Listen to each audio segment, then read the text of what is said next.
السلام علیکم ورحمۃ اللہ وبرکاتہ۔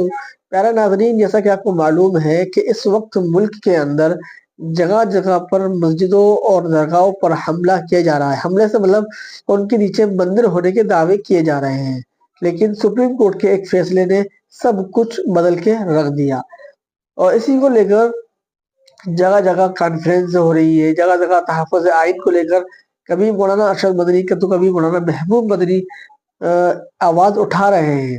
ابھی حال فی الحال میں آندھرا پردیش کے اندر تحفظ آئین کو لے کر ایک بہت بڑی کانفرنس ہوئی۔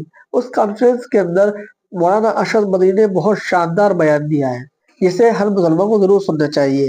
تو چلیے سب سے پہلے مولانا ارشد مدنی کی وہ ویڈیو کلپ دیکھتے ہیں جو کہ انہوں نے آندھرا پردیش میں تحفظ آئین کانفرنس میں بیان دیا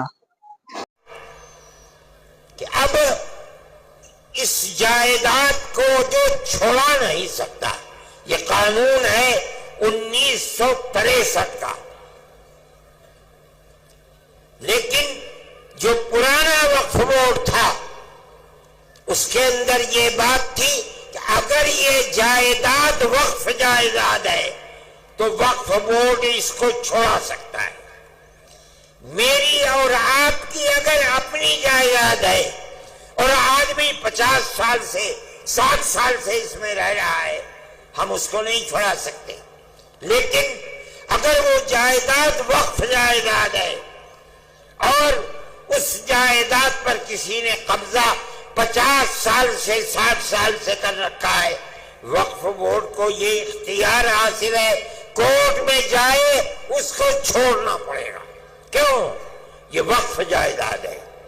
آج یہ قانون کہتا ہے کہ ہم اس نئے قانون کے اندر دفعہ 107 کو ختم کرتے ہیں، اور کہا جا رہا ہے کہ ہم یہ لا رہے ہیں اوقاف کی حفاظت کے لیے۔ ایسا جھوٹ بولا جا رہا ہے، یعنی اگر وقف مقبرے کے اوپر، مان لیجئے مسجد کے اوپر، پنجاب میں مسجدوں کے اندر لوگ رہتے ہیں، مسلمان چلے گئے، اس قانون کے اعتبار سے اگر وقف بورڈ جائے اور جا کر یہ کہے کہ اس مسجد کو خالی کرو، پرانا وقف قانون کہتا ہے خالی کرنا پڑے گا، لیکن یہ کہتا ہے کوئی ضرورت نہیں ہے، اس نے ہمارے وقف کو کھا لیا۔ اور آگے چلیے، دفعہ 108 میں کوئی پاکستان چلا گیا، اس کی جائیداد فوراً کسٹوڈین نے اپنے قبضے میں کر لی۔ آپ لوگ بھی جانتے ہوں گے، جو لوگ گئے ہیں ان کی جائیدادیں کسٹوڈین میں چلی گئی، لیکن اگر وہ وقف کر کے گیا ہے تو وہ وقف کسٹوڈین میں نہیں جائے گا۔ قانون آج تک یہی ہے۔ اب آپ سنیے، یہ ترمیمی بل کہتا ہے کہ ہم دفعہ 108 کی پرانی وقف بورڈ کو ختم کر دیں گے۔ کیا مطلب ہے؟ ساری ان کی دی ہوئی مسجدیں، جائیدادیں، اگر آج تک ان کے اوپر کسٹوڈین کا قبضہ نہیں ہے، اس ترمیمی بل کے آنے کے بعد سب کسٹوڈین قبضہ کر لے گی، چاہے وہ مسجد ہو چاہے قبرستان ہو۔ میرے بھائی، میں یہ آپ کو اس لیے بتا رہا ہوں کہ اگر آپ کے صوبے سے اس کی تائید ہوتی ہے تو اس کا مطلب یہ ہے کہ وہ زمینیں، وہ مقبرے، وہ درگاہیں جو آج تک وقف کے اندر داخل تھی، اب وہ وقف سے نکل جائیں گی۔ ہم اسی بنیاد پر کہتے ہیں، آپ حضرات کی یہ آواز جو آج اس میدان سے ابھر رہی ہے، انہی بنیادوں کے اوپر ہم کہتے ہیں کہ وہ آواز اس وقف کے ترمیمی بل 2024 کے خلاف یہ آواز اٹھنی چاہیے۔ جمعیت علماء ہند، میں نے آپ سے کہا تھا کہ ایک مذہبی جماعت ہے، ہمارا سیاست سے کوئی تعلق نہیں ہے. ہم آپ کی گورنمنٹ سے، صوبائی گورنمنٹ سے یہ کہتے ہیں کہ مسلمان، پورے ملک کا مسلمان یہ سمجھتا ہے کہ یہ وقف ترمیمی بل مسلمانوں کے اوقاف کو برباد کرنے کے لیے، ہڑپ کرنے کے لیے جو چند مثالیں میں نے آپ کو بتائی ہیں، یہ تو 3 صفحے ہیں ہمارے. آپ اس کے خلاف اپنی رائے کو متحد کریں. میں یہ سمجھتا ہوں کہ آپ کے اس جم غفیر کے جمع ہو جانے کے نتیجے میں یقیناً یہ آواز ارباب اقتدار کے کانوں تک پہنچے گی انشاءاللہ، اور یہ بات ہوگی کہ بی جے پی گورنمنٹ کے اس مسلمانوں کی جائیداد کو آگ لگانے اور کھانے والے بل کی مخالفت کی جائے گی.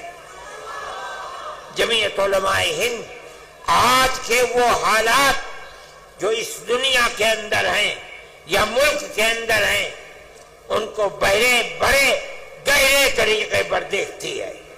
ملک کے اندر جو بات چیت چل رہی ہے فرقہ پرستی کی،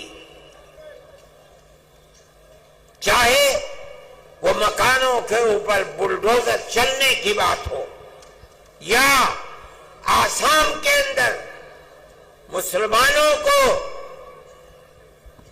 ملک کے اندر رہنے کے حق سے محروم کرنے کی ہو، یا مسلمانوں کے مدرسوں کو بے بالو پر کرنے کی ہو، جمعیت علماء ہند ان تمام چیزوں کی مخالفت کرتی ہے. اسی طرح ہم فلسطین کے مسئلے کو، اگرچہ ہمارے ملک کے پرائم منسٹر نے پہلے دن یہ بات کہی تھی کہ فلسطین کے لوگ دہشت گرد ہیں، میں نے اس وقت یہ بات اخبارات میں دی تھی اور میڈیا کے اندر دی تھی کہ مجھے افسوس ہے کہ ارباب اقتدار یہ نہیں جانتے کہ مسئلہ کیا ہے. مسئلہ تو صرف اتنا ہے کہ اسرائیل کو یورپ اور امریکہ نے خلافت اسلامیہ ترکیہ کو توڑ کر اسرائیل کو جنم دیا. بیت المقدس اس میں نہیں تھا. اس کے بعد امریکہ، یورپ نے مل کر اسرائیل میں اپنی فوجیں بھیج کر فلسطین کے اوپر قبضہ کیا، بیت المقدس پر قبضہ کیا، ہزاروں آدمی مارے گئے.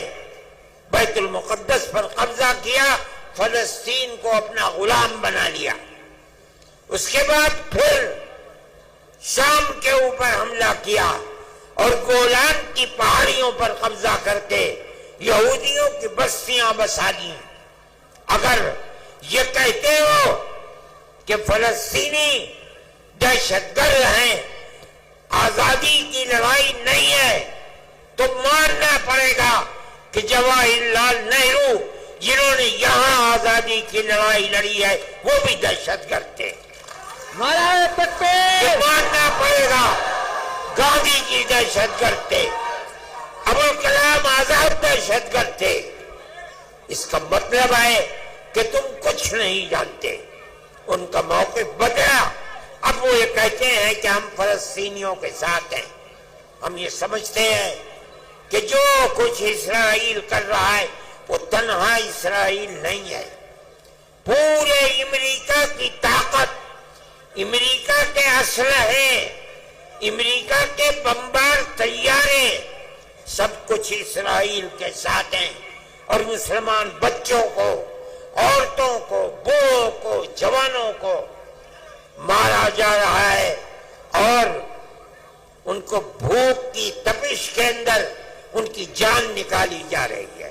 ہم اس کے مخالف ہیں. دیکھا آپ لوگوں نے کہ مولانا ارشد مدنی نے کتنا شاندار بیان دیا ہے تحفظ آئین کو لے کر کہ اس وقت ملک کے اندر جو حالات چل رہے ہیں جمعیت علماء ہند اس کے اوپر بڑی کوشش و فکر میں لگی رہتی ہے. آپ کی کیا رائے ہے اس بیان کے سلسلے میں اور ہمیں کمنٹ سیکشن میں ضرور بتائیں. ملتے ہیں کسی نئی اپڈیٹ کے ساتھ. السلام علیکم ورحمۃ اللہ وبرکاتہ.